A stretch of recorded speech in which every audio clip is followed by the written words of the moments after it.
Well, every Sunday, Pat Sullivan from Sullivan Hardware and Garden gives us great advice for do-it-yourself home improvements. And today he talks about hydrangeas and how to take care of them.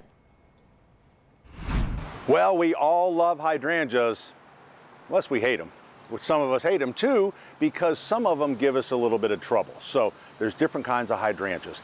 The most popular, panicle hydrangeas or paniculatas, and then those color ones, the blues and the pinks, generally are what's called Macrophyllas hydrangeas. That seems to be where the trouble is. Now, there is also some Eperescence, which is a really good one, and then oak leaf hydrangeas too.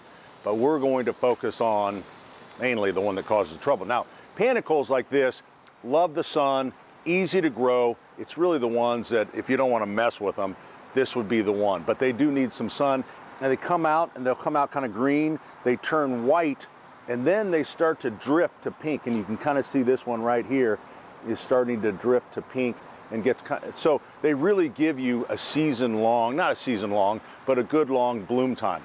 Now, but the ones everyone loves is these Macrophyllas, and it's like people have trouble getting them situated.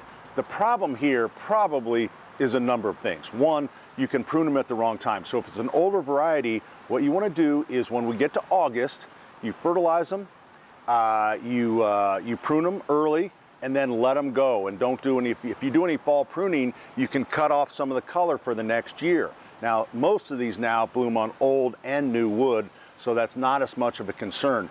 The other thing is because they don't like the sun. So macros, if you put them out there, you'll really see they suffer in the sun. So then obviously if they don't like the sun, what must they like?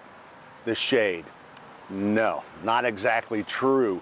What they like is morning sun. So if you get too much shade, they're not going to bloom either. So they have to find that right spot where they get some morning sun, maybe until about 1 or 2 o'clock. If you fertilize them too much, that's another thing. You over-fertilize them, they'll go vegetative, and sometimes they won't bloom for you. So finding that right spot, and if you have to move it, you have to move it. Now, some of the macros now we get are kind of bred, and they come to us in kind of a dark pinkish, or they like to call them red, but they're not really red.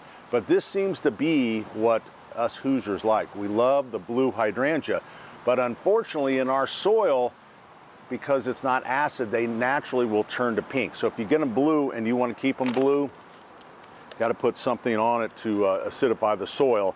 So this is, you'd probably use it once a year or so, and then this will continue to make it blue, because once the roots get out, it'll start to turn pink. Now, oddly enough, just in human nature, where people never are happy with what they like, the people on the East Coast, where the soil is acid and they're blue, they're putting on, whoops, not that one, they're putting on lime to make them pink.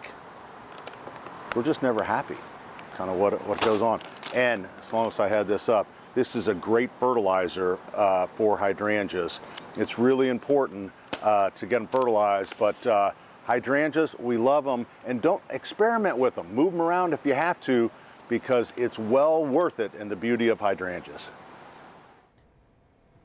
That is funny. Yeah, go ahead. I was going to say it's pretty interesting. He said on the East Coast they use that type of fertilizer to make them pink, because I'm so used to seeing them pink, and then I overheard you guys saying you saw your neighbors blue. And ours are hot pink, and I inherited our house. I mean, I should say I didn't inherit the house.